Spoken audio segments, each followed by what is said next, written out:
Bien, écoutez, aujourd'hui, je dois avouer que ce sera peut-être un constat un peu désabusé que je vais faire, et le titre peut déjà l'indiquer.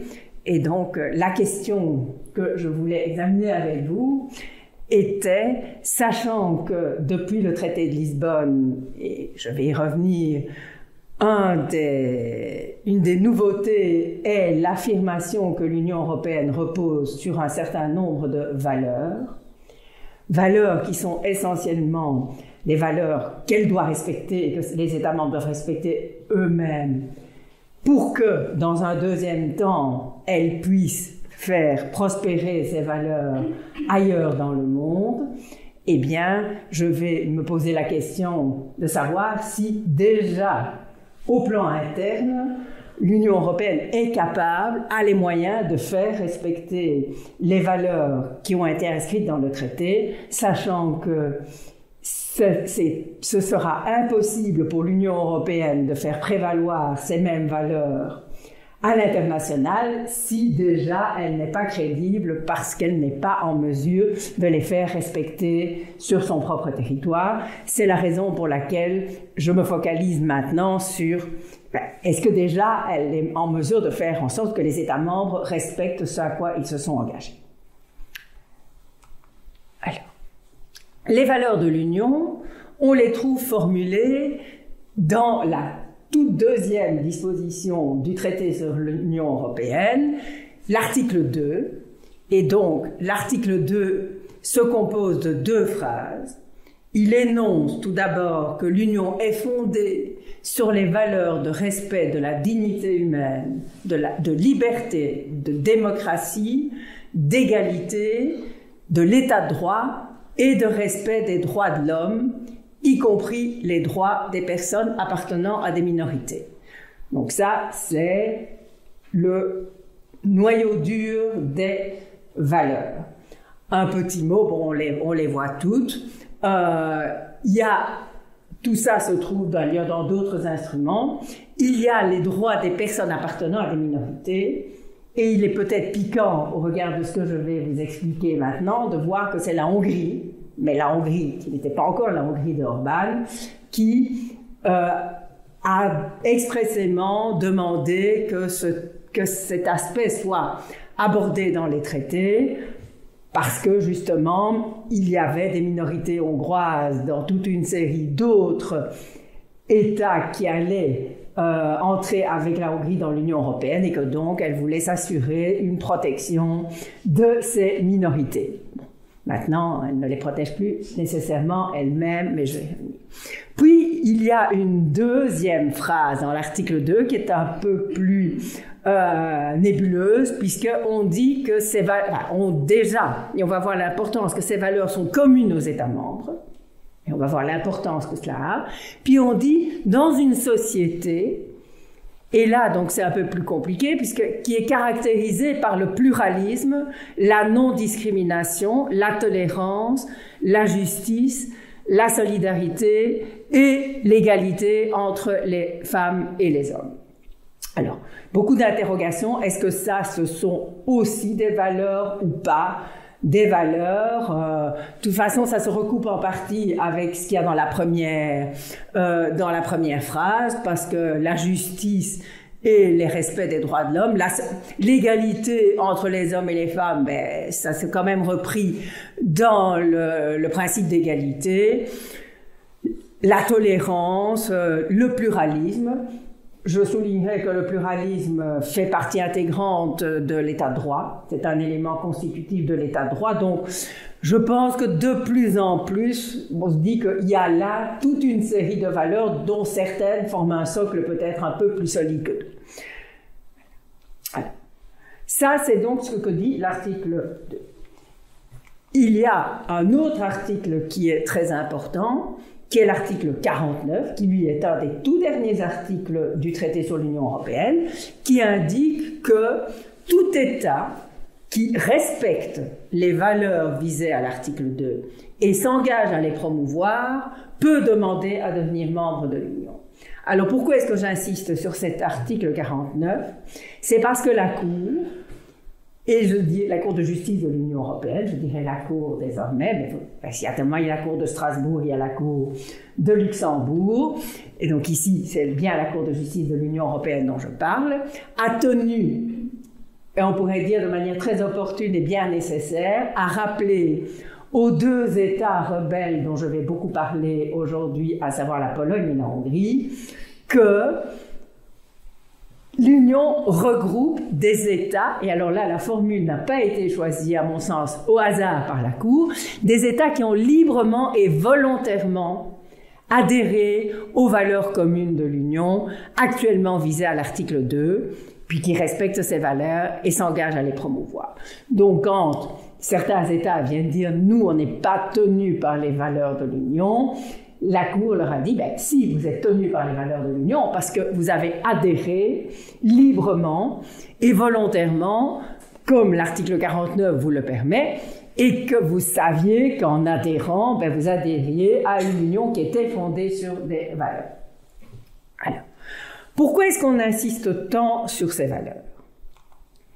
Eh bien, à nouveau, la Cour de justice a vraiment voulu insister sur l'importance fondamentale des valeurs.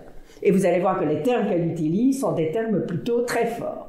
Elle dit que les valeurs définissent l'identité même de l'Union, en tant qu'ordre juridique commun.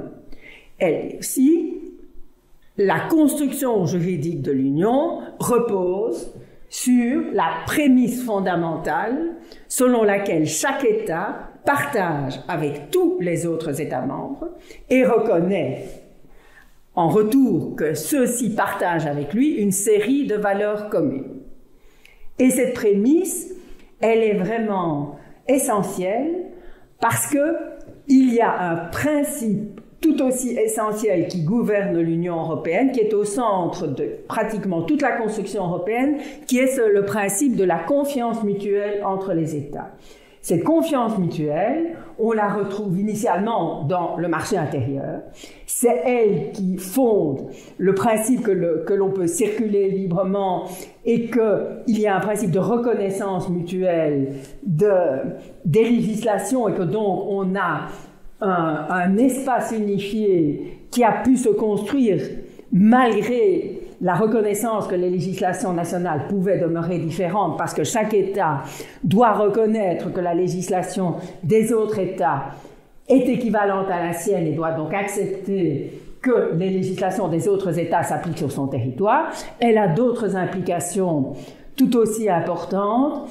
Par exemple, dans le mandat d'arrêt européen, on accepte de dire que l'on va remettre une personne à un autre État qui demande à le juger parce que tous les États partagent la même valeur et donc une personne bénéficiera de la même protection de ses droits fondamentaux dans un autre État membre parce que justement il y a ce principe de confiance mutuelle. Et la Cour en a déduit, mais ça on va voir si c'est vrai en pratique, que l'Union européenne doit être en mesure dans le cadre de ses attributions, de défendre ces valeurs. La Cour a encore énoncé un autre principe essentiel, et j'en reparlerai un peu plus loin quand je vais parler des voies d'action, qui est de souligner que, eh bien, les valeurs, c'est pas juste un sésame pour entrer dans l'Union européenne. Il ne suffit pas de prouver qu'on respecte les valeurs de l'Union pour avoir le droit d'entrer dans l'Union européenne. La Cour a ajouté, le respect par un État membre des valeurs de l'article 2 est une condition pour qu'il puisse jouir de tous les droits découlant de son statut d'État membre. Et donc, la Cour a tenu à rappeler qu'un État membre n'a absolument pas le droit de modifier sa législation une fois qu'il est entré dans l'Union européenne, de manière à entraîner une régression dans la protection, notamment de la valeur de l'État de droit. Mais maintenant, la Commission vient de saisir la Cour en demandant une application de ce même principe de non-régression à propos d'autres valeurs, et ça c'est suite aux législations, notamment en Hongrie, qui étaient des législations qui remettaient en cause les droits des homosexuels, en disant c'est une régression dans la législation hongroise qui garantissait ces droits au moment de son entrée dans l'Union et qui maintenant ne la garantit plus. On verra ce que ça donne. Alors, voyant l'importance de ces valeurs, on pourrait se dire qu'elles sont bien respectées au sein de l'Union européenne. On a dit tellement que c'était important que, oui, on pourrait se dire, il fallait les respecter pour entrer dans l'Union. On a fixé un principe de non-régression, donc on doit continuer à les respecter une fois qu'on est membre de l'Union. Donc, tout va très bien. Et si tout allait très bien, je peux avoir terminé mon exposé aujourd'hui. Il y a des valeurs sur lesquelles l'Union européenne repose, point à la ligne. Malheureusement, il n'en est pas. Ce n'est pas comme ça que ça fonctionne. En fait, malheureusement, je dirais, on constate des remises en cause qui sont à la fois sérieuses et fréquentes de ces valeurs, en particulier de la valeur de l'état de droit, qui est quand même essentielle pour que, quelque part, la valeur de l'état de droit et la valeur de l'indépendance de la justice, qui est consubstantielle à la valeur de l'état de droit, c'est, je dirais, la condition sine qua non pour que tous les autres droits soient respectés. Si on ne vit pas dans un état de droit, si on ne vit pas dans un état où la justice est indépendante, on n'a que des droits sur le papier et il n'y a pas moyen de faire valoir ces droits. Donc, l'état de droit et l'indépendance de la justice, sont les mères de tous les autres droits, et c'est pour ça que c'est particulièrement problématique de voir que cet état de droit et l'indépendance de la justice sont menacés. Alors, je dirais, commençons peut-être déjà par balayer devant notre propre porte. S'il y a deux États dont je vais beaucoup parler et expliquer pourquoi la Hongrie et la Pologne inquiètent tout particulièrement, mais on peut aussi dire qu'il y a des signes d'inquiétude un peu partout. Quand on voit nos voisins français, quand on voit comment les choses peuvent dégénérer au moment de certaines manifestations, quand on voit la montée de l'extrême droite qui ne fait sans doute que se réjouir de ce qui se passe maintenant, et quand on se dit que peut-être que Mme Le Pen, qui était au deuxième tour, aux deux dernières élections, va peut-être finir par réussir, ça fait un peu froid dans le dos. Mais même pour parler de la Belgique, quand on voit que la Belgique a été condamnée par la Cour européenne des droits de l'homme plus de 1000 fois au cours des 3-4 dernières années pour la gestion de la crise des demandeurs d'asile et que rien ne se passe, et qu'il y a même des hommes politiques pour déplorer que l'on doive payer des astreintes parce qu'on ne respecte pas les décisions de justice, on se dit que l'état de droit, mais même en Belgique, on ne la respecte pas. Alors, pour prendre un autre exemple, on a beaucoup stigmatisé, et à juste titre, je dirais, l'attitude de la Hongrie et de la Pologne dans la crise des réfugiés d'une manière générale. Mais force est de constater que les autres États ne se comportent pas beaucoup mieux. Et il y a quand même eu cet exemple de ce bateau que l'Italie ne voulait pas accepter et où finalement, à titre purement humanitaire, alors que ce sont des droits et des devoirs des États, la France a fini par accepter, mais en disant qu'elle ne le faisait que pour des raisons humanitaires, alors qu'elle ne faisait que respecter des obligations qu'elle a. Donc je dirais, il faut vraiment se dire que l'exemple de la Hongrie et de la Pologne sont particulièrement symptomatiques, particulièrement graves, mais ce ne sont pas les seuls. Mais alors pourquoi sont-ils particulièrement graves? C'est parce qu'ils ont créé un nouveau concept ô combien dangereux, qui est ce qu'ils ont appelé la démocratie illibérale. Alors c'est quoi la démocratie illibérale?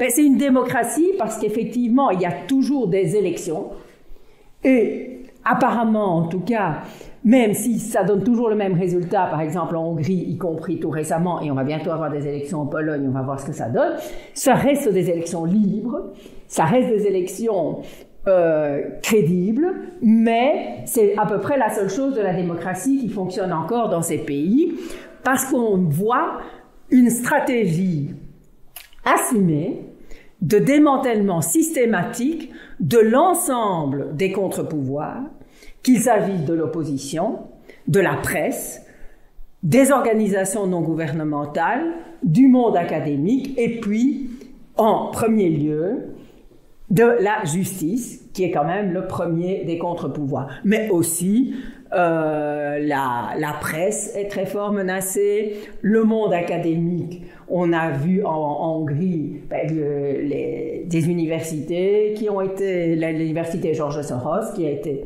etc. Donc, situation particulièrement difficile et problématique. Alors, face à ça, qu'est-ce que l'Union européenne peut faire et quelle est l'efficacité de ce qu'elle peut faire? Alors, sur le papier, finalement, la situation ne paraît pas tellement grave parce que, sur le papier, l'Union européenne dispose de toute une série d'instruments, de toute une panoplie d'instruments pour justement lutter contre des violations de ces valeurs avec à la fois des mesures politiques et des mesures judiciaires. Mais, et alors le constat peut peut-être paraître dur, mais c'est la réalité, les institutions politiques se sont montrées totalement incapables d'assurer le contrôle que le traité leur confiait de faire respecter les valeurs. Face à la défaillance du politique, c'est la Cour de justice de l'Union européenne qui s'est portée au chevet des valeurs de l'Union et en particulier de l'État de droit, mais pas uniquement. Mais l'action de l'Union européenne, on va le voir, elle ne suffit pas. Et puis, tout récemment, face à ce constat de carence, on a vu émerger l'idée d'introduire, de faire jouer, je dirais, le levier budgétaire et d'introduire un mécanisme de conditionnalité, de conditionner l'accès au budget, la possibilité d'accéder au budget de l'Union, ou en tout cas de dépenser les fonds issus de l'Union, au respect de l'État de droit. Néanmoins, et là c'est peut-être un constat je dirais, noir, que l'efficacité de ce mécanisme, elle aussi, pose question. Donc, voilà. C'est pas très optimiste comme constat, mais je vais le développer. Alors, premier aspect, c'est l'impuissance du politique. Pourtant, le politique a à sa disposition un article, l'article 7 du traité sur l'Union européenne, qui justement devait permettre à l'Union européenne de pouvoir justement réagir face à des situations où il y avait une dérive dans le respect des valeurs dans un État membre. C'est l'article 7.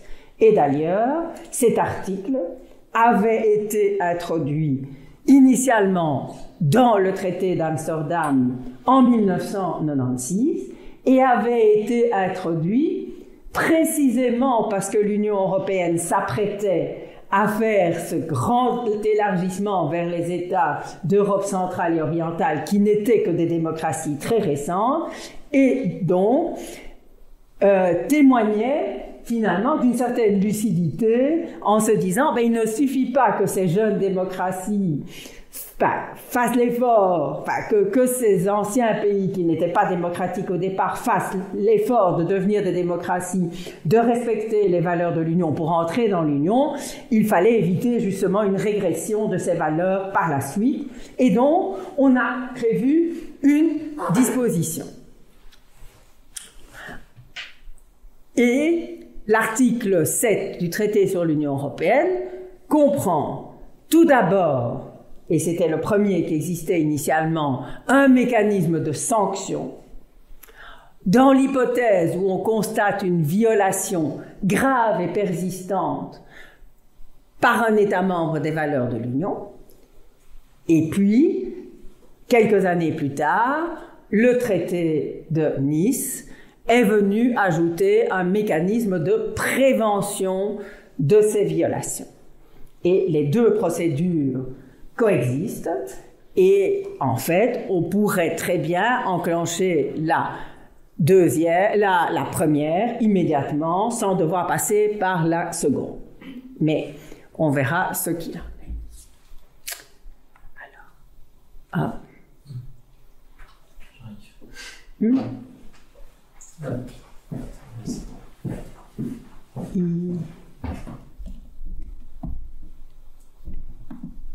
Voilà. Il voulait faire fonctionner son antivirus. C'est ça. Vous lui avez dit un peu plus tard. Voilà. Alors, je vais commencer par le volet sanction. Le volet sanction est finalement sévère, puisque lorsqu'un État est jugé, disons entre guillemets, coupable d'une violation grave et persistante des valeurs communes de l'Union, le Conseil, à la majorité qualifiée, alors je rappelle maintenant, la majorité qualifiée se calcule avec une double majorité, 55% des États représentant 65% de la population de l'Union. C'en est terminé des anciens calculs qui reposaient sur une pondération des voix qui faisait fort penser au concours qui va se dérouler ce soir, le concours Eurovision 6 points, 7 points, 12 points. C'est un système de double majorité. Et donc, a priori, on pourrait dire, ben voilà, il suffit d'une majorité qualifiée pour appliquer des sanctions. Et ces sanctions peuvent être très sévères, puisqu'il peut s'agir de suspendre une partie des droits attachés au statut d'État membre de cet État, et en particulier de le suspendre au droit de vote au Conseil. Donc, a priori, mais ça pourrait être d'autres sanctions possibles.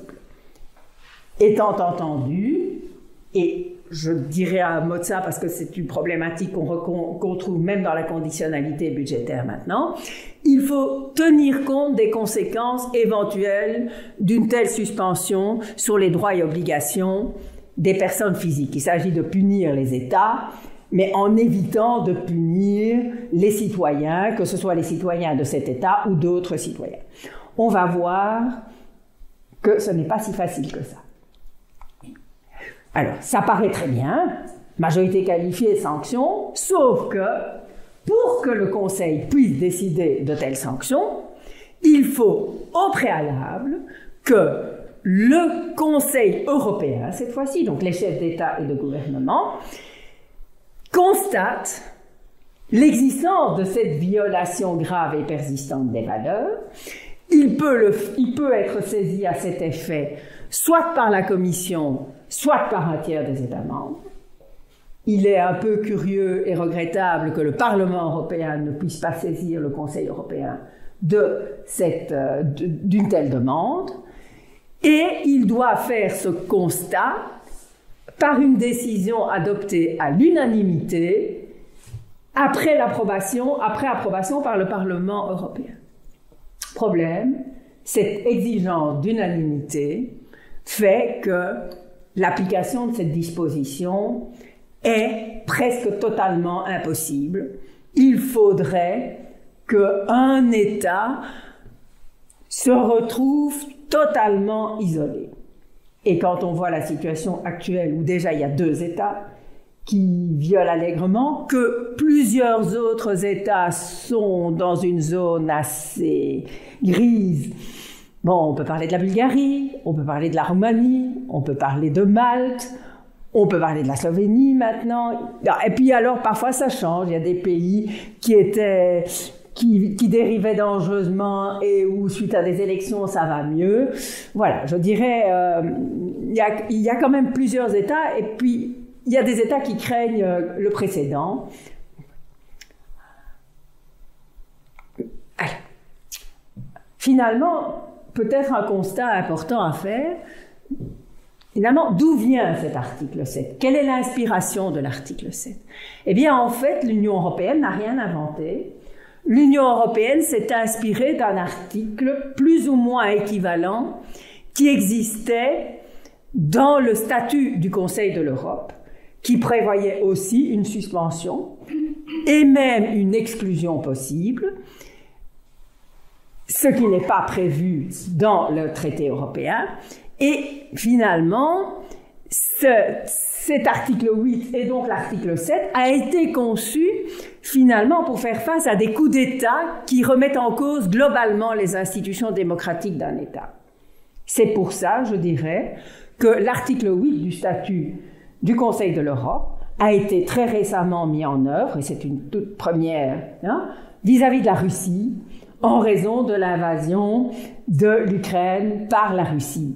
Mais voilà, quand il y a une telle situation, une telle rupture, il a pu y avoir, parce qu'il faut aussi l'unanimité au sein du Conseil de l'Europe, il y a eu unanimité au sein du Conseil de l'Europe pour exclure la Russie. Le problème, c'est que, en fait, cette disposition ne permet pas d'appréhender une situation qui n'avait pas été imaginée, à savoir que des institutions démocratiquement élues vont procéder pas à pas à un démantèlement systématique des garanties de l'état de droit et des libertés fondamentales. C'est vrai et à nuancer parce que le traité de Nice, donc il y a 20 ans maintenant, a ajouté à ce volet sanctions un volet prévention qui, lui, s'applique quand il y a un risque clair de violation par un État membre des valeurs de l'Union, des valeurs de l'article 2. Là, la palette des acteurs qui peut saisir les États est plus large, puisque à la Commission et au tiers des États membres vient s'ajouter le Parlement européen. Ici, c'est donc le Conseil et plus le Conseil européen qui constate ce risque grave, ce risque clair de violation grave. Il ne doit plus statuer à l'unanimité, mais à la majorité des 4/5, c'est quand même une majorité extrêmement lourde de ses membres, toujours après approbation par le Parlement européen, et il peut adresser, en suivant cette même procédure, des recommandations à l'État membre concerné face à ce risque, ou avant de constater ce risque. L'article 7 a été complété, cette fois à l'initiative de la Commission, par un texte de soft law, comme on dit, qui est le nouveau cadre de l'Union pour renforcer l'état de droit. Cadre qui voulait essayer de résoudre les problèmes par le biais du dialogue, et donc qui dit quand on constate des problèmes, la Commission va engager un dialogue avec l'État membre et elle va essayer de le ramener entre guillemets dans le droit chemin en leur adressant des recommandations. Ce cadre a été adopté en 2014. Il a été appliqué à la Pologne à partir de juillet 2016. La Commission a adressé 4 recommandations sur 1 an à la Pologne et la Pologne n'en a strictement rien fait et la situation a continué à se dégrader. On peut aussi dire que le Conseil a, plutôt que de se référer à l'article 7, a aussi introduit une procédure informelle de dialogue permanent sur l'état de droit en son sein, où on est censé discuter des problèmes. Tout ça montre qu'en réalité, c'est totalement illusoire de vouloir se fonder sur une politique de dialogue parce que tout ça est totalement infructueux quand on est face à des États qui, finalement, érigent en doctrine totalement assumée leur politique illibérale et qui ne sont absolument pas résolus à en changer. Alors, on peut dire qu'à cette période-là, dans les années, au milieu des années 2010, donc vers 2015, 2016, 2017, c'est essentiellement la Pologne qui est dans le collimateur des institutions européennes en raison des menaces particulièrement graves vis-à-vis de la dépendance de la justice, beaucoup moins la Hongrie. Pourquoi? Mais je dirais qu'il peut y avoir deux raisons à ça. La première raison, c'est que la Hongrie est plus intelligente, je dirais, que la Pologne. Orban a l'intelligence de souvent, en tout cas pour ce qui est de l'état de droit et surtout de la dépendance de la justice, de rester toujours, comme on pourrait dire, border the line, et de avoir la capacité de faire marche arrière quand à un moment on l'appelle, alors on lui dit qu'il va trop loin. Et donc, on n'a jamais pu véritablement identifier des violations aussi graves de l'indépendance de la justice, dont je vais parler maintenant, en Hongrie qu'en Pologne. Il y a des menaces, mais elles sont moins systématiques. Et donc, face à ça, on a toujours bon dos de dire oui, mais finalement, c'est peut-être pas aussi grave qu'en Pologne. Mais il ne faut pas se voiler la face. L'autre raison, c'est que, et pour une raison que je trouve totalement inadmissible, le parti de Viktor Orban, et maintenant, ça n'est que très très récemment que ça a changé ou qu'on envisage que ça change, etc., était toujours abrité par le PPE européen. Et donc, il bénéficiait de ce fait-là d'une très grande protection, puisqu'il faisait partie du premier groupe politique au Parlement européen. Comme quoi, malheureusement, la politique est très vite là pour poindre le bout de son nez. Donc, voilà. Et donc, la Commission n'a jamais enclenché la procédure. On pourrait aussi dire, d'une manière plus pragmatique, que voyant que ça ne fonctionnait absolument pas vis-à-vis de la Pologne, elle s'est dit, à quoi bon, on a essayé, ça n'a pas marché, pourquoi encore perdre notre temps vis-à-vis de la Hongrie? Toujours est-il que la situation par rapport aux sanctions politiques possibles de l'article 7, c'est que deux procédures préventives, donc article 7, paragraphe 1, la nouveauté, si on peut encore parler de nouveauté 20 ans plus tard, du traité de Nice, ont été enclenchées. D'abord, c'est la Commission elle-même qui, après avoir constaté que ces efforts de dialogue ne menaient à rien, a présenté le 20 décembre 2017 une proposition motivée, comme l'indique l'article 7, invitant le Conseil à mettre en œuvre l'article 7, paragraphe 1er, à l'encontre de la Pologne. Et le 18 septembre 2018, c'est le Parlement européen qui a fait de même en ce qui concerne la Hongrie. Alors, les propositions motivées sont motivées par des faits différents.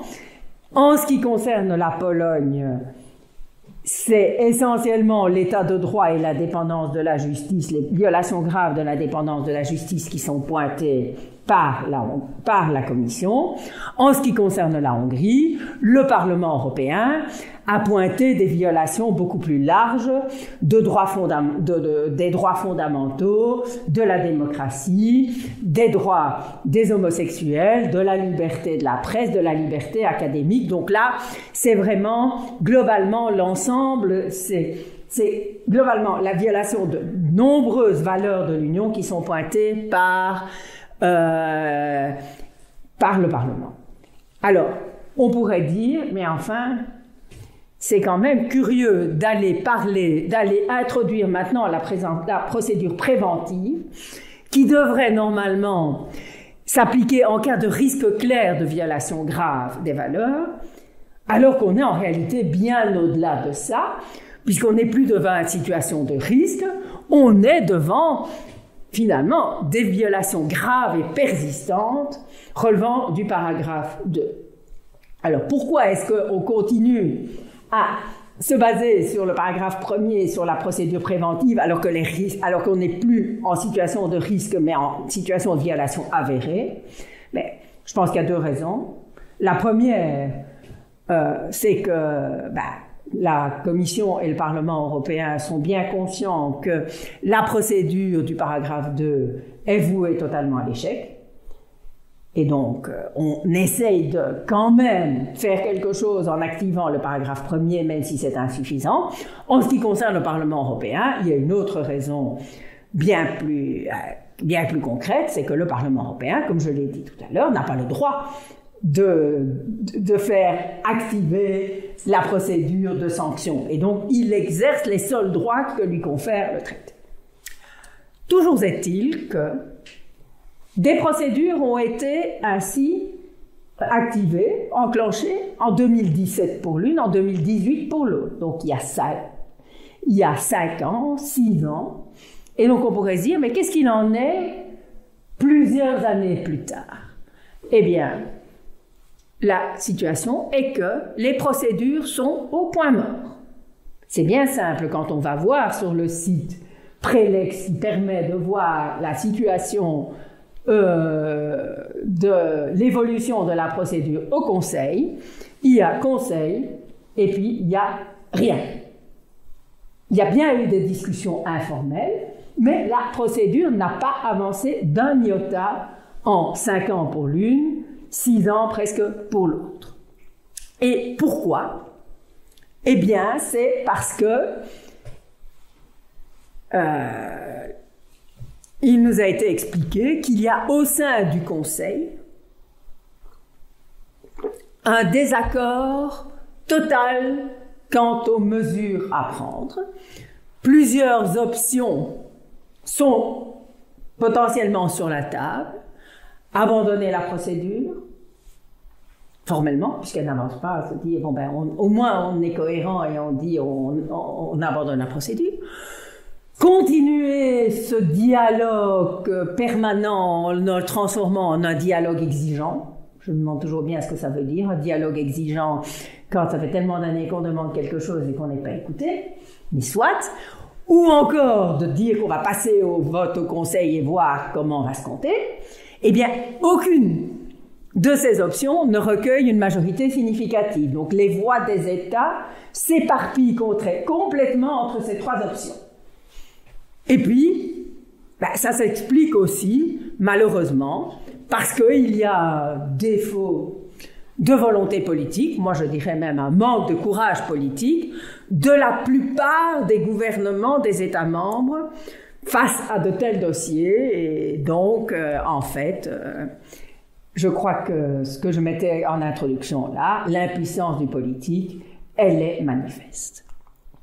Face à ça, c'est la Cour de justice qui a pris le relais. Alors, avant de voir comment la Cour de justice a pu prendre le relais, dire que la Cour de justice, initialement, paraissait finalement très mal outillée pour pouvoir réagir. Pourquoi? Et il y a bien, depuis l'année 2000, donc c'est quand même plus de 20 ans, une charte des droits fondamentaux de l'Union européenne. Cette charte des droits fondamentaux comprend toute une série de droits dont la plupart correspondent aux grandes valeurs de l'Union telles qu'elles sont définies à l'article 2. On y retrouve la dignité, on y retrouve la liberté, on y retrouve le pluralisme, on y retrouve les droits des minorités, on y retrouve la protection juridictionnelle, l'indépendance de la justice, on y retrouve des éléments de l'état de droit. Mais le problème, c'est que cette charte des droits fondamentaux, elle est principalement adressée aux institutions de l'Union. C'est les institutions de l'Union qui s'engagent à respecter les droits fondamentaux. Elle peut aussi s'appliquer aux États membres, mais elle ne s'applique aux États membres que lorsque les États membres mettent en œuvre le droit de l'Union. Donc on ne peut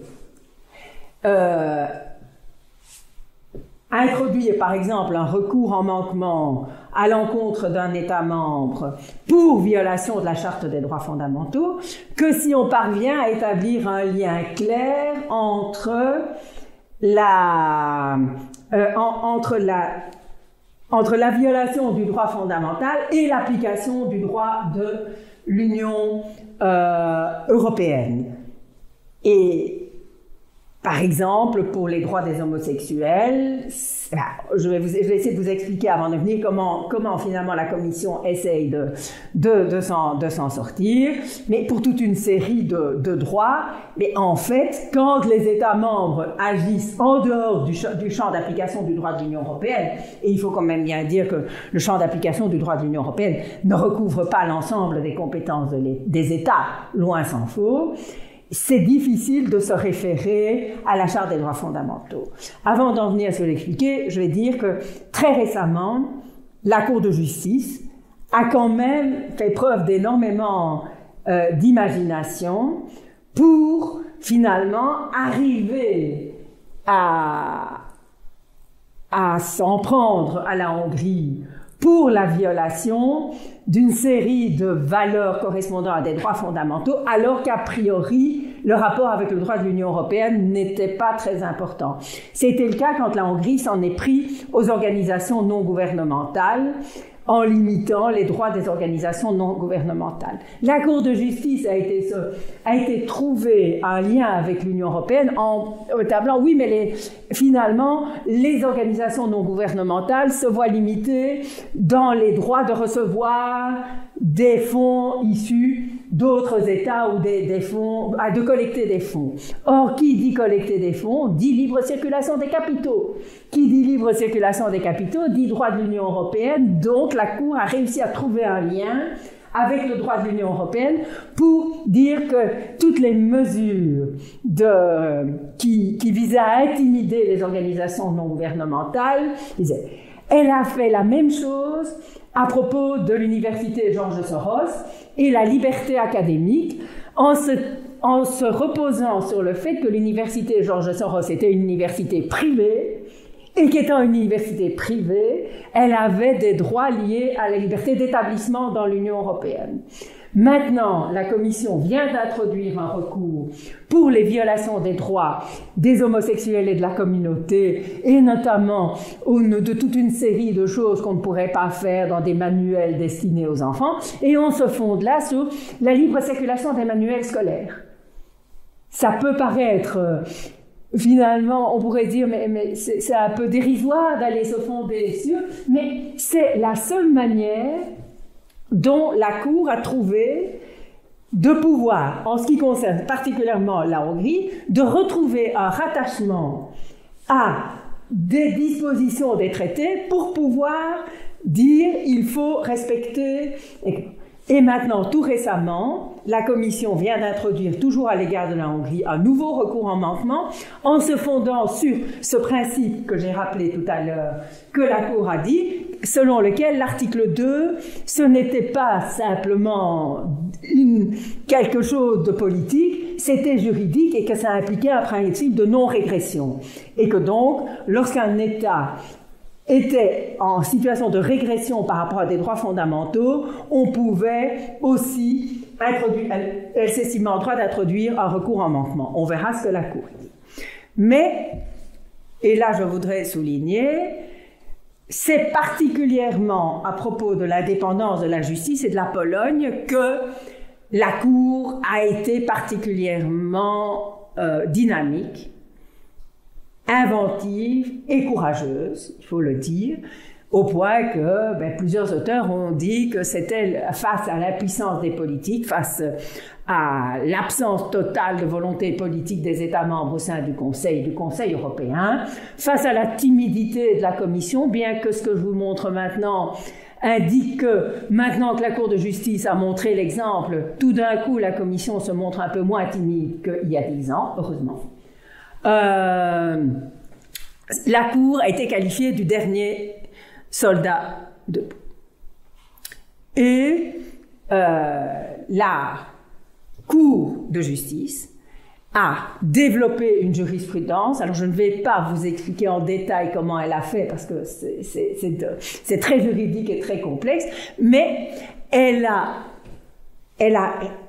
fait preuve d'une imagination extraordinaire pour parvenir, enfin en tout cas pour essayer, parce que je sais dire, essayer de se porter au secours de l'indépendance de la justice en Pologne, où elle était menacée de manière, comme je l'ai dit tout à l'heure, bien plus systématique qu'en Hongrie. Alors, l'article 47 de la Charte prévoit bien la protection juridictionnelle effective, donc la nécessité d'indépendance de la justice, mais problème, la justice, l'organisation de la justice, ça relève des prérogatives des États membres. L'Union européenne n'est pas compétente pour s'occuper de l'organisation de la justice, et donc la Charte des droits fondamentaux n'était d'aucun secours en la matière. Il y avait des arrêts antérieurs de la Cour qui avaient dit, lorsqu'on veut c'était même pas la dépendance de la justice, mais c'était un citoyen portugais qui se plaignait de ne pas avoir pu exercer un recours pour faire valoir ses droits en cas de licenciement collectif devant des juridictions portugaises, pardon, je vois tellement la Pologne que je l'ai ici, et la Cour avait répondu, oui, mais finalement les droits dont il se prévaut ne sont pas des droits garantis par le traité, et donc je ne peux rien, je ne suis pas compétente pour vérifier si la Pologne a violé la charte en ne lui assurant pas un recours effectif devant une juridiction pour faire valoir ses droits, puisque ce ne sont pas des droits protégés par le traité qu'il invoque.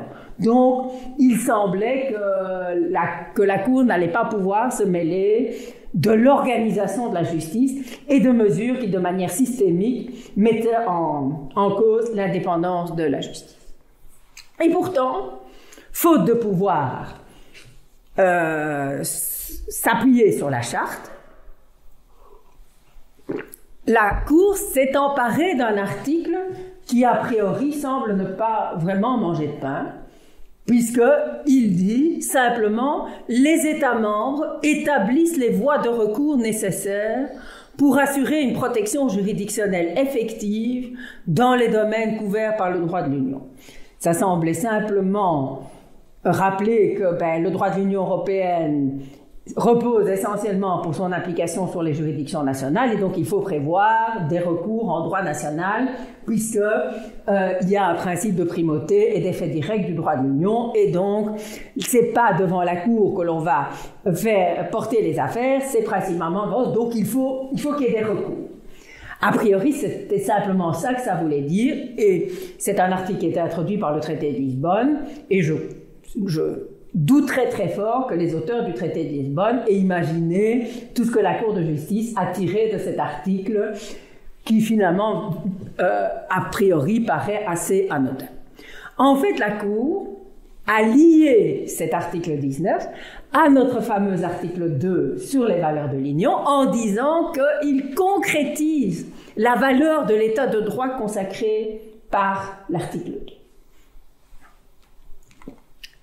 Et puis, elle a dit, elle a insisté sur la nécessité qu'il y ait une protection juridictionnelle effective et donc, elle en a déduit que tout État membre doit assurer que toutes ces juridictions, donc toutes les juridictions de cet État qui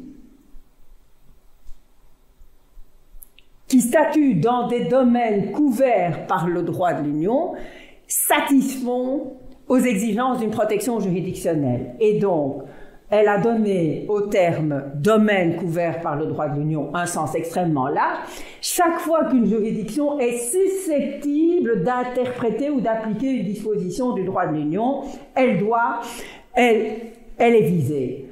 Or, on pourrait dire que actuellement, on n'imagine pas la moindre juridiction nationale qui ne soit pas appelée à un moment ou à un autre à devoir interpréter l'une ou l'autre disposition du droit de l'Union à l'occasion de n'importe quoi. On peut, et ce n'est pas la grande différence avec la charte, c'est que ça ne veut pas dire que le litige qui est soumis à cette juridiction nationale, lui concerne concrètement à l'application du droit de l'Union. Il faut que ces juridictions, donc par exemple les juridictions pénales, peuvent être concernées puisqu'elles peuvent être, le cas échéant, saisies d'un mandat d'arrêt européen. Les juridictions de la famille peuvent être concernées puisque quand elles vont devoir déterminer si elles sont compétentes dans un divorce ou pour un enlèvement d'enfants ou pour d'autres éléments, il y a des règles de droit européen qui déterminent quelle est la juridiction qui est compétente.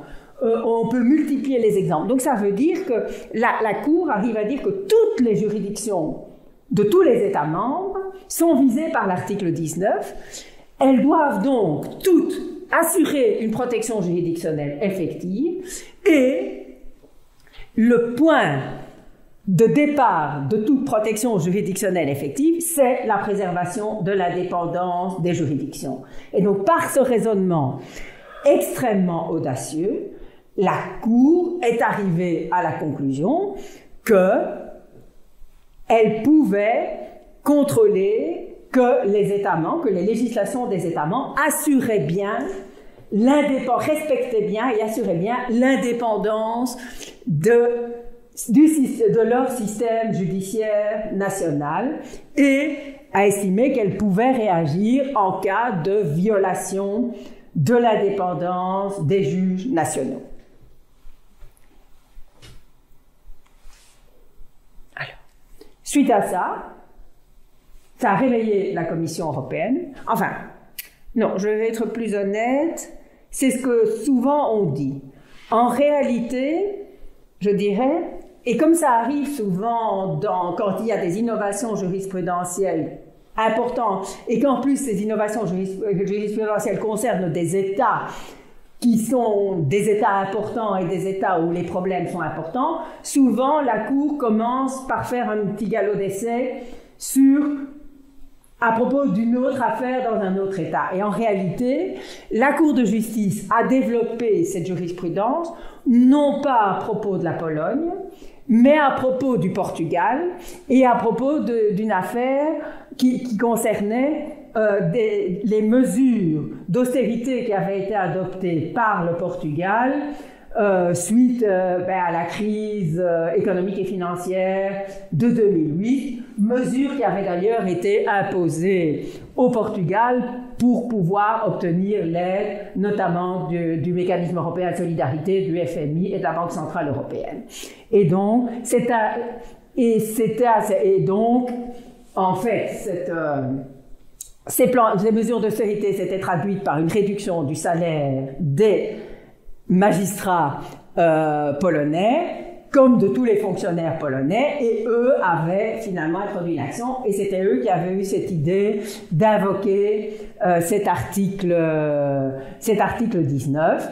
Mais il faut savoir que la Commission avait aussi eu cette idée, parce que quelques semaines avant que la Cour de justice ne rende son arrêt, la Commission avait été inspirée par cet argument qu'elle n'avait pas développé du tout au départ, qui était développé par une partie. La Commission avait introduit un recours en manquement contre la Pologne suite à la mise à la pension anticipée des fonctionnaires, des juges de la Cour suprême polonaise, et elle invoquait justement l'article 19. Il y avait eu exactement la même mesure en Hongrie 10 ans plus tôt, en 2012, concernant les magistrats de la Cour suprême en Hongrie. Et là, on n'avait pas du tout évoqué des questions d'indépendance de la justice, on avait juste évoqué une discrimination fondée sur l'âge. Et c'était sur cette base-là que la Hongrie avait été condamnée. Et donc là, la Commission l'avait fait. Et donc, on dit, sachant que la Commission venait d'introduire un recours devant elle, elle a donné un signal, attention, il est plus que probable que j'accueillerai ce recours sur ce fondement-là. Alors, suite à ça, la Commission a introduit 4 procédures d'infraction contre la Pologne. D'abord, pour les mesures portant atteinte à l'indépendance des juges de la Cour suprême, indépendance des juridictions ordinaires, puis régime disciplinaire des juges, et puis finalement une dernière action qui est en cours et où la Cour a annoncé qu'elle rendrait son arrêt normalement d'ici 1 mois, le 9 juin prochain, qui est ce qu'on a appelé la loi muselière en Pologne, qui finalement interdit aux juridictions polonaises de poser des questions préjudicielles à la Cour pour justement leur couper l'herbe sous le pied. 3 des 4 actions ont déjà donné lieu à un arrêt en manquement par la Cour. Donc, on pourrait dire sur le papier, ça semble très bien. Dans 3 des 4 procédures, la Commission a, pour éviter la politique du fait accompli, fait des demandes de mesures provisoires, donc de demander à la Cour d'ordonner à la Pologne de suspendre ces mesures, qui ont été accueillies par la Cour, qui ont été adoptées par la Cour.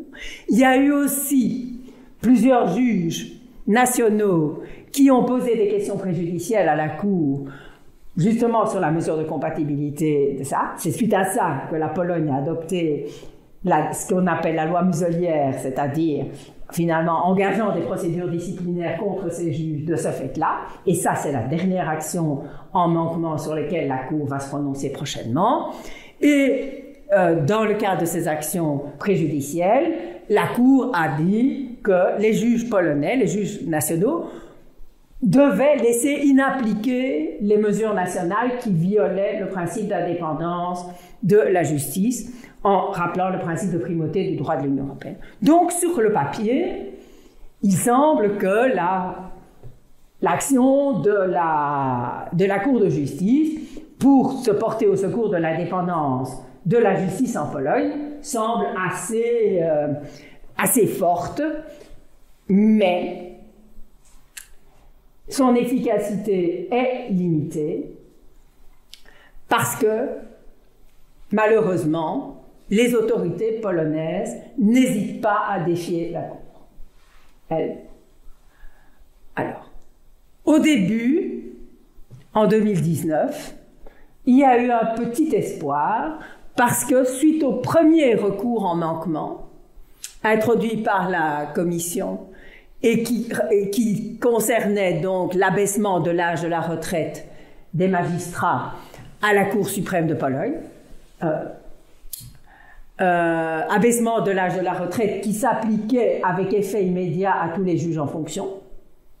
Clairement, l'objectif de la mesure, et la Cour le signale dans son arrêt, c'était de se débarrasser de tous les juges en fonction qui étaient trop indépendants à ses yeux et les remplacer par des juges qui soient totalement à la solde du gouvernement polonais, donc de faire de la Cour suprême une cour captive.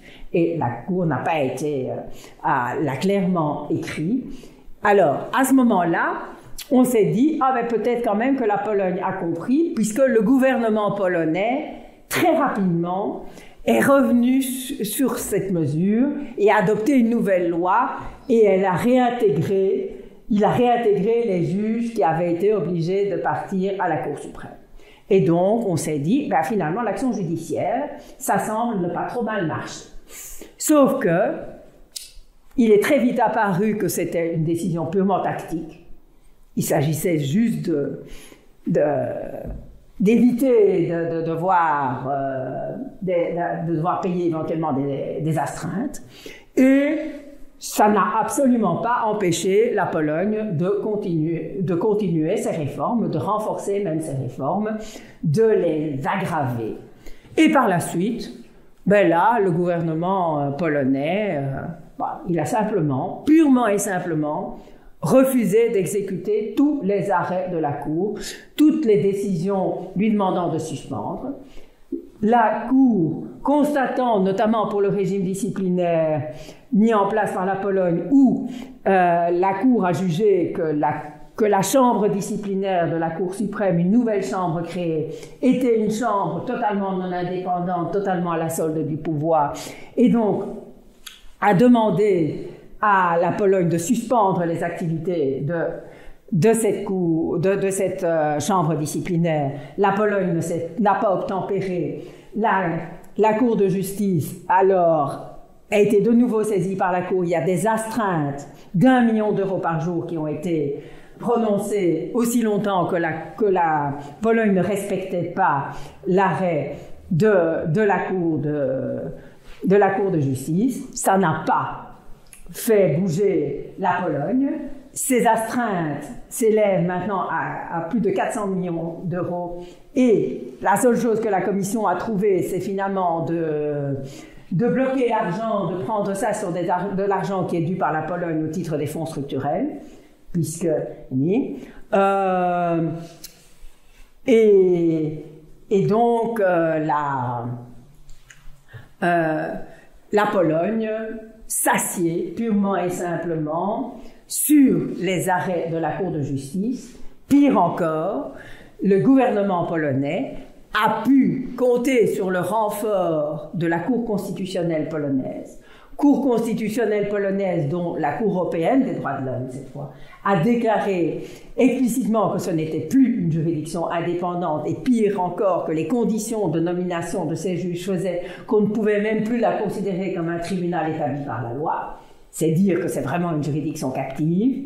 Eh bien, la Cour constitutionnelle polonaise a déclaré, dans un arrêt qui a été rendu il y a 1 an et demi, inconstitutionnel l'article 19 du traité sur le fonctionnement de l'Union européenne, celui sur lequel la Cour se fonde, plus précisément l'article 19 tel qu'interprété par la Cour de justice, en disant que la Cour de justice a interprété cet arrêt d'une manière telle que cela ne permet plus à la Pologne d'être indépendante et d'être souveraine, et que donc ça a porté atteinte à la souveraineté de l'Union européenne. Donc on voit là, le blocage est complet.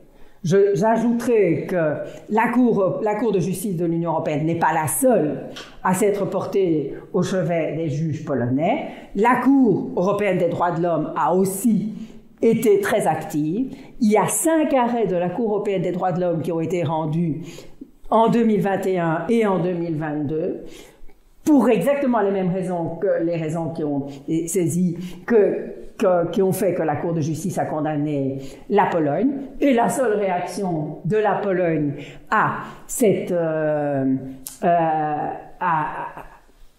aux arrêts de la Cour européenne des droits de l'homme a été de déclarer l'article 6 de la Convention européenne des droits de l'homme, qui garantit lui aussi une protection juridictionnelle effective, inconstitutionnelle, et dire là même encore plus nettement que les 4 arrêts, enfin entre-temps il y en a eu un 5e, mais les 4 arrêts rendus par la Cour européenne des droits de l'homme n'avaient aucun droit de cité, aucune valeur juridique en Pologne.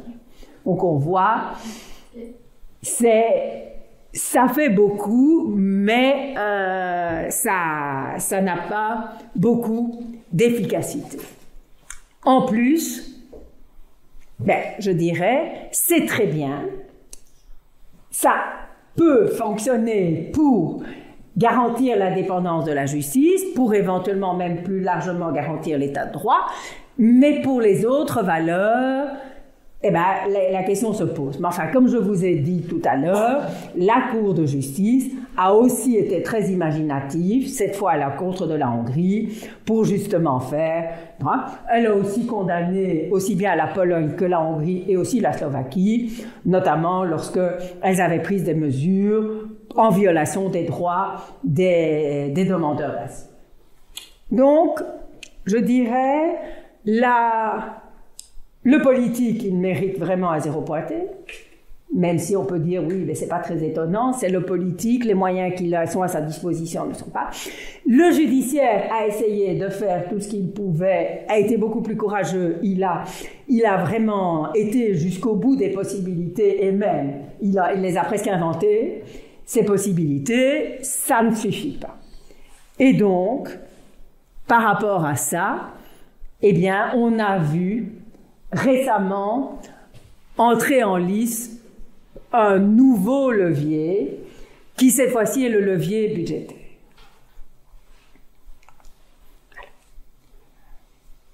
Quand est-ce que cette idée a germé? En fait, elle est déjà exprimée ici et là, notamment dans la doctrine, depuis, je dirais, depuis que le problème existe. On trouve des articles écrits en 2013, 2014, 2015, évoquant cette idée.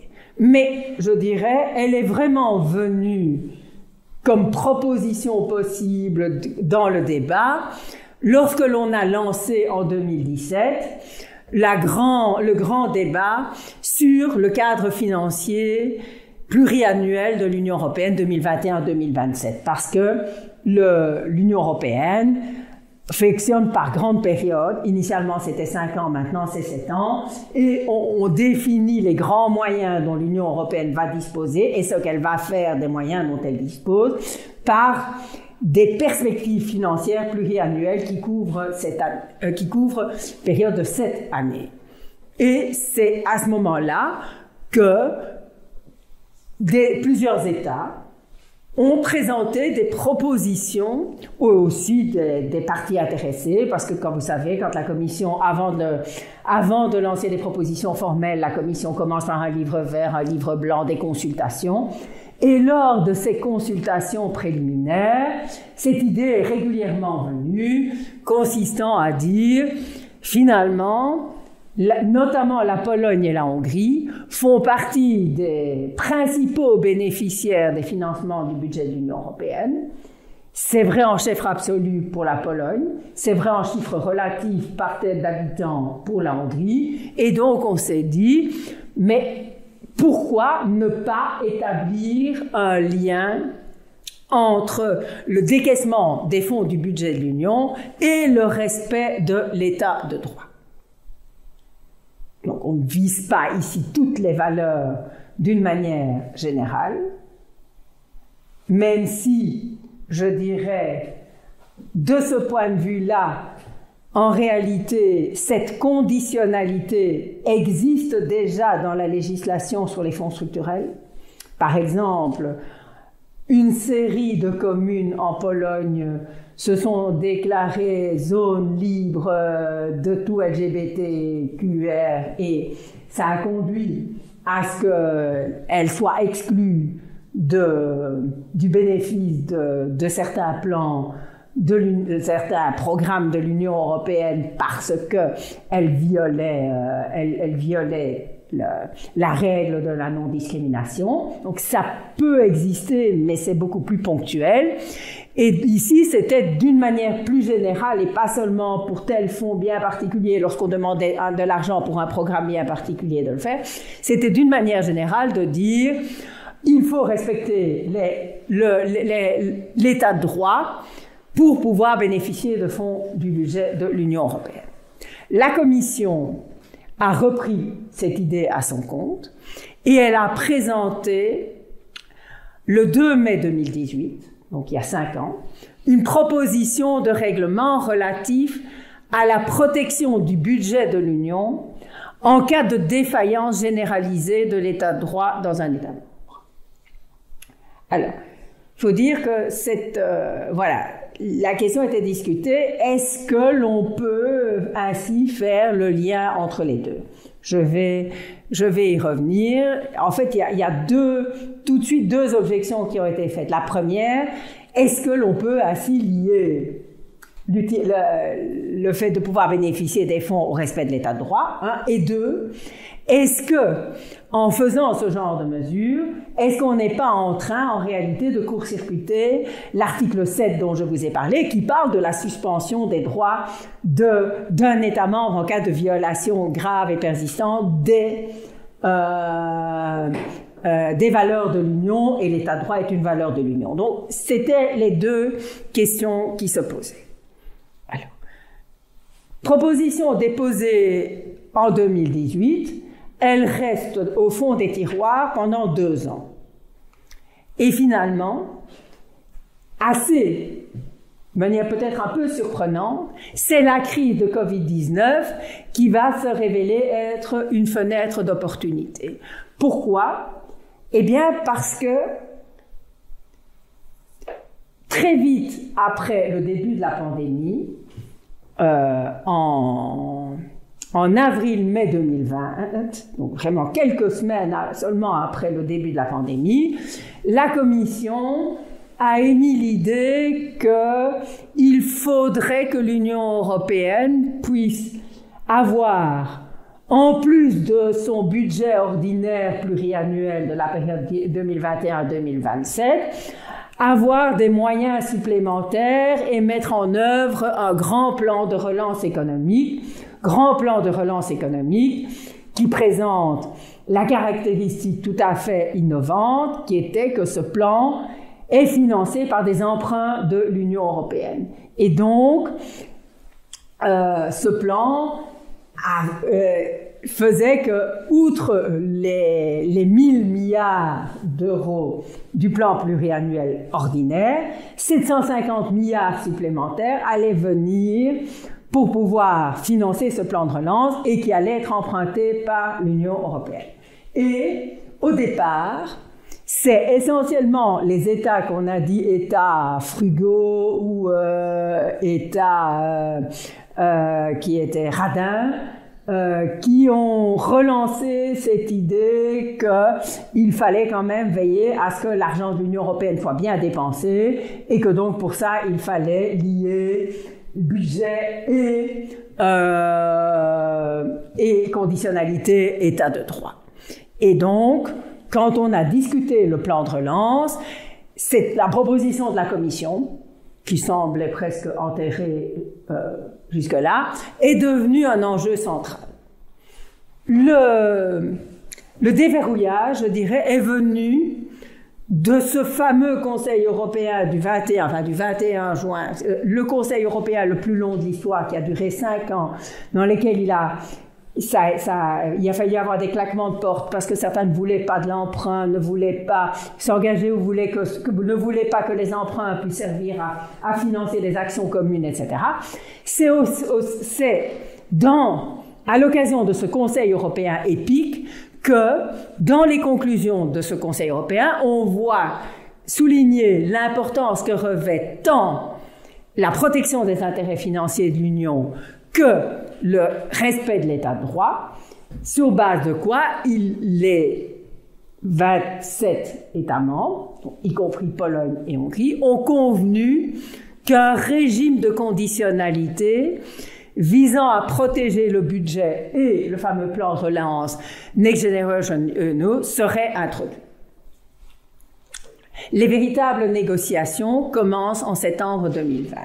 Il faut savoir que la base juridique, je ne vais pas entrer dans les détails, la base juridique que la Commission a retenue pour sa proposition fait que cette proposition doit être adoptée en procédure législative ordinaire, ça veut dire Parlement européen et Conseil statuant à la majorité qualifiée. Donc on n'est pas dans les hyper-majorités, voire unanimité de l'article 7. Mais c'est vrai que le texte du Conseil était quand même assez soft, je dirais. Un régime sera introduit, mais on n'en disait rien. Ça avait été volontairement écrit dans des termes assez vagues, parce que déjà à ce moment-là, et vous ne vous en étonnerez pas, la Pologne et la Hongrie avaient déjà fait savoir qu'elles n'étaient pas très contentes. Le problème pour la Pologne et la Hongrie, c'est que comme le texte pouvait être adopté à la majorité qualifiée, elles ne pouvaient pas bloquer à elles seules ce texte. Et donc, les négociations commencent en septembre. Là, il apparaît très vite que, en réalité, le Parlement et le Conseil, donc les deux co-législateurs, avaient une vue très différente sur ce que devait être ce mécanisme. En effet, pour le Parlement, il s'agissait de protéger l'état de droit grâce au levier budgétaire, grâce aux moyens du budget. Tandis que le Conseil, lui, voyait plutôt le mécanisme comme étant de protéger le budget de l'Union européenne contre toute mauvaise utilisation de celui-ci qui serait liée au non-respect des exigences de l'État de droit. Dans un cas, on met le focus sur État de droit, et dans l'autre, on met le focus sur protection du budget de l'Union et menace que les dérives en matière d'État de droit font peser sur les intérêts financiers de l'Union. Ça ne vous étonnera sans doute pas, c'est la conception la plus étroite du Conseil qui a prévalu. Maintenant, vu la base juridique qui a été choisie et vu qu'il ne fallait pas faire double emploi avec l'article 7, ce qui aurait été considéré comme un détournement de procédure, ça n'a rien d'étonnant que l'on lie ça vraiment à la protection des intérêts financiers de l'Union. Mais en plus, le Conseil n'avait pas beaucoup le choix parce que la Pologne et la Hongrie ont immédiatement été vent debout contre cette proposition et, faute de pouvoir bloquer le texte conditionnalité, mais en fait, ils ont menacé de prendre en otage le plan de relance. Ce plan de relance formait un tout. Pour pouvoir mettre en œuvre le plan de relance, il fallait modifier la décision relative aux ressources propres de l'Union. Il fallait prévoir les mesures nécessaires dans le plan pluriannuel. Et ces deux textes-là, quant à eux, nécessitaient l'unanimité au Conseil. Et il s'est passé ce qui se passe régulièrement. On lit toute une série de textes et on dit « si vous faites ça, moi je ne voterai pas ça ». Et donc, ils ont clairement menacé d'opposer leur veto à ces textes, alors qu'ils en étaient parmi ceux qui en avaient le plus besoin, en disant « comme ça, je vais empêcher de voter le règlement sur la conditionnalité ». Alors, ça a amené la présidence allemande à négocier des atténuations.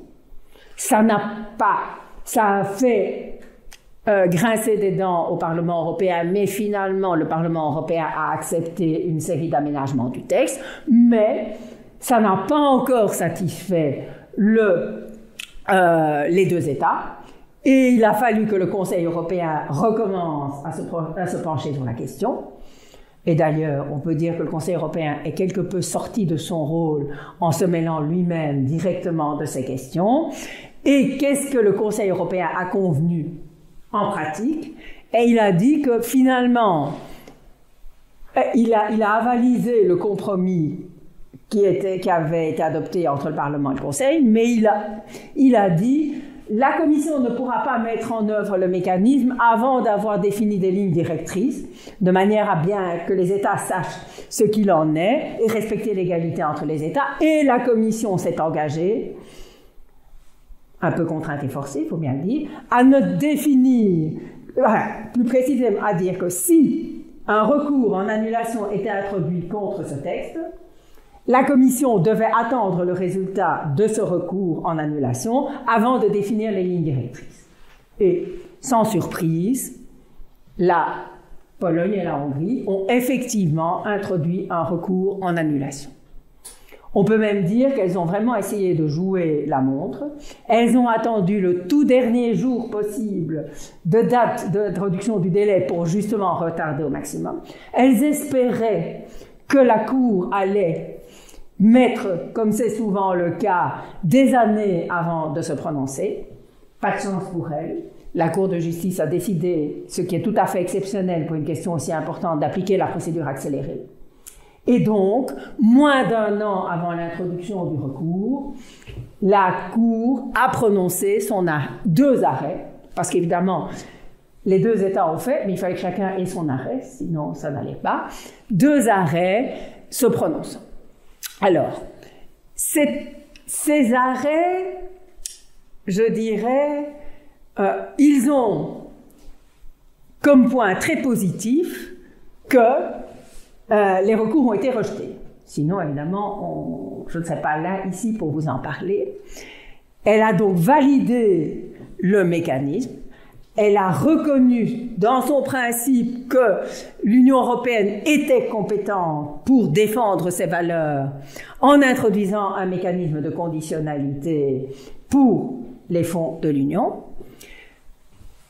Mais, en même temps, comme finalement l'a posé un peu là, et elle a aussi dit qu'il n'y avait aucun contournement de la procédure de l'article 7, en disant d'ailleurs que l'article 7 n'était pas la seule voie possible pour défendre les valeurs de l'Union, mais finalement, la Cour a dû encadrer strictement les modalités d'application du règlement, ce qui, malheureusement, a pour effet d'en réduire la portée, de vraiment encore plus axer que c'est la conception du Conseil qui est la seule interprétation possible de ce règlement, et que malheureusement, du coup, l'intérêt pratique du mécanisme est moins important. Pourquoi?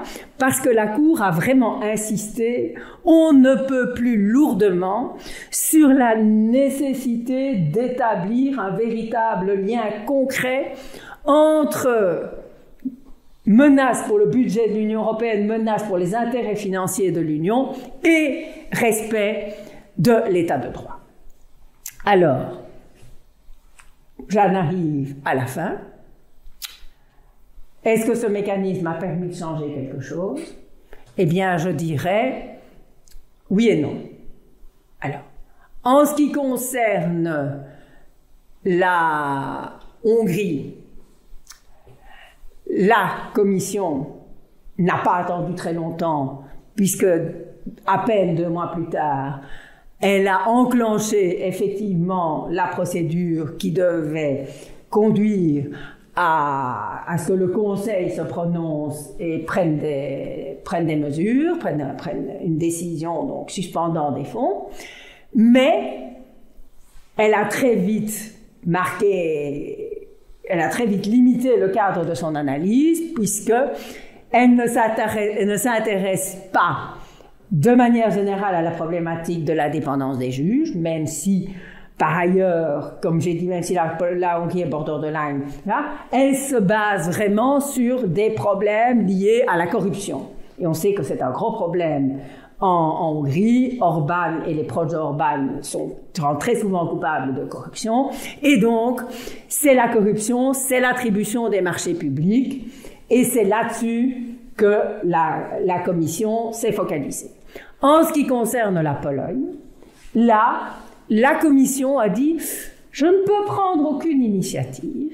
En effet, vu que la Cour a lié les deux, en fait, je ne peux pas démontrer que les atteintes à l'indépendance des juges, comme ce sont des atteintes systémiques, etc., je ne peux pas établir ce lien direct avec la gestion du budget et les intérêts financiers de l'Union. Bon, ça c'est le droit. Tout le monde a souligné que la différence de traitement entre la Pologne et la Hongrie n'était sans doute pas un effet du hasard et que l'invasion de l'Ukraine n'y était pas pour rien et que, évidemment, l'attitude assez ambiguë de la Hongrie et le rôle premier que joue, à l'inverse, la Pologne, n'ont pas été pour rien dans le fait que la Pologne s'en sort et que le mécanisme n'a pas été activé vis-à-vis de la Pologne et uniquement vis-à-vis de la Hongrie. Pour terminer, et pour montrer que rien n'est simple là-dedans, le Conseil a effectivement adopté le 15 décembre une décision. Alors que dit cette décision? D'abord, on a suspendu 55%, la Commission proposait 65%, le Conseil a transigé à 55%. Il faut dire que la Hongrie a fait vraiment du lobbying et monstrueux et de nouveau des menaces, et notamment elle a menacé de bloquer d'autres projets importants liés à la guerre en Ukraine pour justement essayer d'adoucir la position du Conseil. Et ces 3 programmes bien spécifiques qui sont concernés, tous des programmes, et c'est très bien malheureux parce que c'est tous des programmes en matière de protection de l'environnement. On peut dire que c'est vraiment bien dommage que ce soit ces projets-là qu'il faut bloquer. Mais bon, voilà. Ça représente 6,3 milliards d'euros d'engagement budgétaire. Mais surtout, en fait, le Conseil a aussi interdit à la Commission de contracter tout nouvel engagement juridique avec toutes les fondations qui sont liées au gouvernement Orban et toutes les entités que ces fondations détiennent. Résultat, et ça c'est ce que je disais, c'est par ça que je vais terminer, difficulté d'atteindre les États sans atteindre les particuliers, 21 universités hongroises sont désormais inéligibles à tout soutien de l'Union européenne dans le cadre à la fois des programmes Horizon Europe, donc programmes de recherche, et Erasmus+. Et donc, il y a des milliers d'étudiants européens qui, pour l'avenir, ne peuvent plus, qui prévoyaient par exemple d'aller en Hongrie et ne peuvent plus aller en Hongrie, ou des programmes où il y avait des coopérations dans le domaine de la recherche qui ne peuvent plus être appliquées. Et voilà, on prévient, on essaie de trouver, comme quoi c'est extrêmement difficile de ne toucher que les États et de ne pas toucher aussi les individus. Alors voilà, vous voyez, c'est un constat un peu amer de se dire que les moyens dont l'Union dispose pour protéger les valeurs et aussi donc pour se montrer comme un exemple vis-à-vis du reste du monde, ce sont quand même pas, ce n'est pas d'une efficacité redoutable et je crois que c'est encore un euphémisme. Je vous remercie.